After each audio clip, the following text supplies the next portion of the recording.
Bonjour les humains, 24 mai 2024.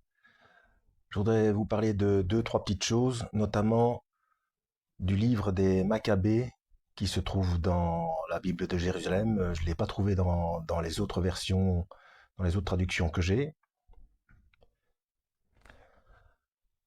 Alors j'en parle parce que sur un groupe catholique, je vois qu'on prie pour les morts.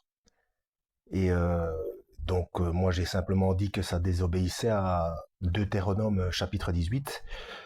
Et on m'a sorti ça, on m'a sorti, oui, mais Maccabée, ceci, cela. Donc j'ai été voir dans ma Bible catholique.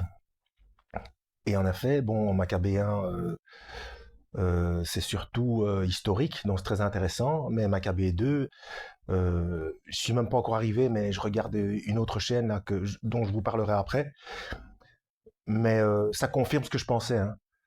Il y a des choses de sorcellerie, enfin, qui désobéissent à Deutéronome 18, quoi, hein. Bon, c'est très certainement pour ça que les autres traductions de la Bible n'ont pas incorporé Maccabée. Et, euh,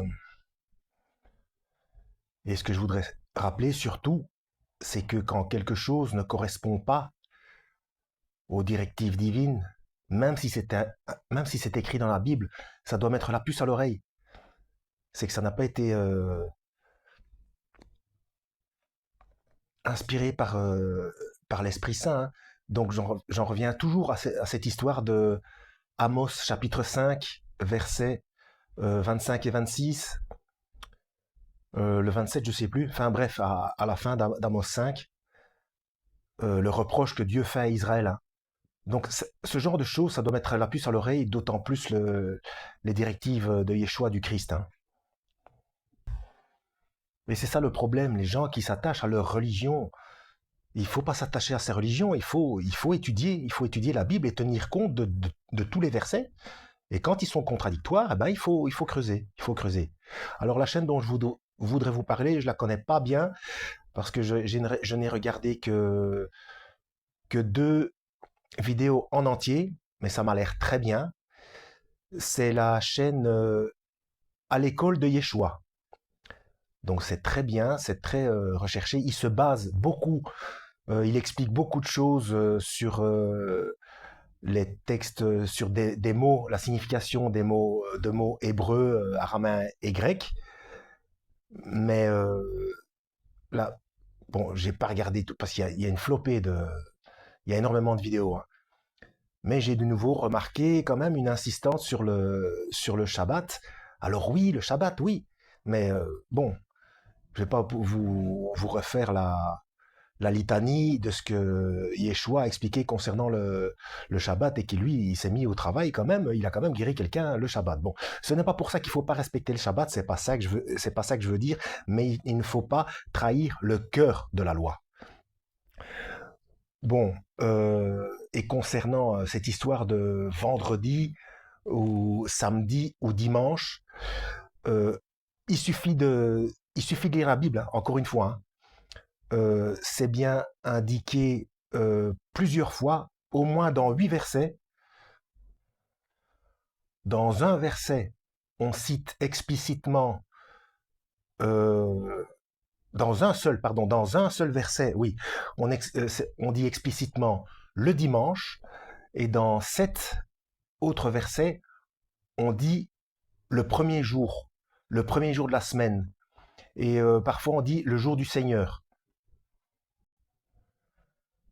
Donc dans les textes après les évangiles, c'est bien le dimanche, le jour du Seigneur, où les apôtres se réunirent pour rompre le pain, mais ce n'est pas le Shabbat, mais c'est le jour du Seigneur quand même. Pourquoi? Parce que c'est là qu'il s'est remis au travail. C'est là là qu'il est ressuscité, qu'il s'est mis au travail. Donc ce que moi je comprends, c'est que ceux qui prônent à partir de vendredi soir et les autres dimanches pour le jour du Seigneur, en fait c'est à nouveau pas contradictoire. parce que, en fait, le jour du Seigneur, il serait mis au travail, donc le dimanche, mais donc ça change rien au Shabbat à partir du vendredi soir. Vous voyez? Et les apôtres se réunirent le dimanche, ou bien parfois c'est écrit le premier jour de la semaine, donc le premier jour de la semaine, c'est le dimanche, euh, et ça, c'était pour rompre le pain. Mais c'était pas le jour du repos, c'était le jour du Seigneur, où ils rompent le pain. Donc, enfin, vous voyez ce que je veux dire, c'est encore une fois se disputer, comme disait ma grand-mère, pour des queues de cerises, quoi. Donc, tant que, à coup de versets, on ne cesse de se disputer parce que, oui, c'est écrit comme ça, que c'était le jour du Seigneur, le premier jour de la semaine, le dimanche, mais qu'on n'a pas compris que c'est là où il s'est remis au travail, on continuera à contredire ceux qui disent que le Shabbat, c'est à partir du vendredi soir, le jour du repos. Bah oui, mais c'est pas le même boulot, enfin, c'est pas la même activité. Et puis rompre le pain, bah là, rompre le pain, on peut le faire tous les jours. Hein. Je vois pas le, voilà. Et ça, il a bien dit, Yeshua a bien dit, faites ceci en mémoire de moi. Donc, les catholiques qui disent que oui, c'est Christ qui vit dans l'hostie, etc. Oh, non, ben non, non. Il y a plein de gens sur la planète qui n'ont pas pu manger une hostie et qui sont quand même au paradis. Hein. Franchement, je sais pas, moi, c'est une question de bon sens. Hein. Bon, voilà, j'espère avoir éclairci certaines choses. Donc, Maccabée, si vous les lisez, méfiez-vous, c'est en contradiction. Le Maccabée 2, hein, c'est en contradiction, il y a la sorcellerie, etc. C'est donc ça colle pas. On, on communique pas avec les morts. C'est tout. On ne prie que Dieu. Voilà. Il n'y a pas de voilà. Et donc la chaîne, moi j'aime bien, mais toujours comme avec toutes les chaînes, comme avec la mienne, pareil. Lisez vous-même.